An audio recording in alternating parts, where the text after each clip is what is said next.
Building an emergency fund might sound about as exciting as watching paint dry, but trust me, it's way more thrilling when you're actually covered for life's little or not so little surprises. Think of it as your financial safety net, your peace of mind piggy bank, or your rainy day fund. Only this time, the rain is a torrential downpour, and you're glad you packed an umbrella. But how do you go from a dry wallet to a flood-proof emergency fund, and fast? Buckle up, because we're diving into some strategies that will have you saving like a pro without living like a hermit. Before we jump into the how, let's talk about the why. Picture this.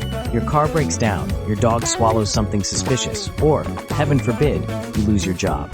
Without an emergency fund, you might find yourself frantically Googling how to sell a kidney. Not ideal. An emergency fund is your financial buffer.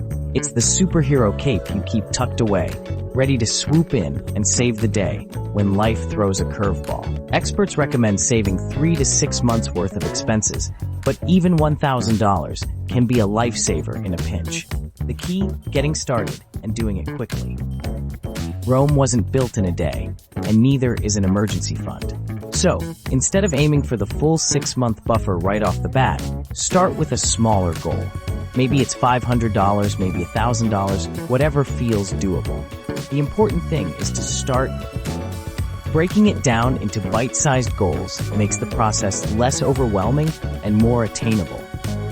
We've all been there. You get paid, swear you'll set some aside, but then life happens. Suddenly, that extra money has disappeared into a black hole of coffee runs and impulse purchases.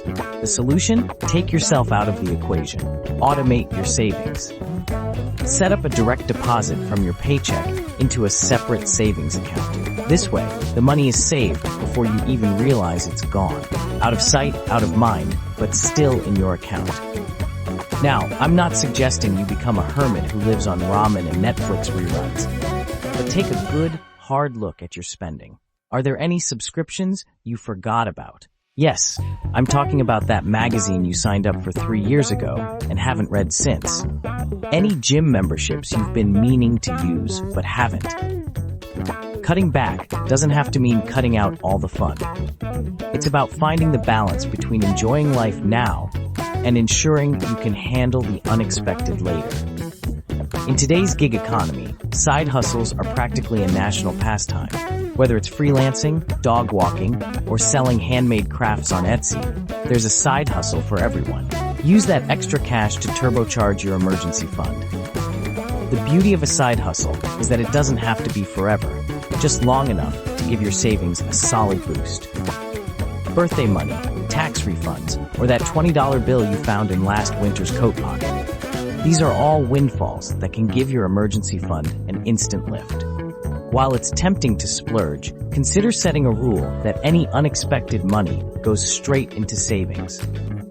One person's trash is another person's treasure, and your home is likely filled with potential savings. Go through your closets, garage, and attic and identify items you no longer use. Then sell them online or at a garage sale. Not only does this declutter your space, but it also adds to your emergency fund. So go ahead, take that first step. Your future self is already raising a glass to you in gratitude. Cheers to financial security. Like, comment, and subscribe for more financial tips.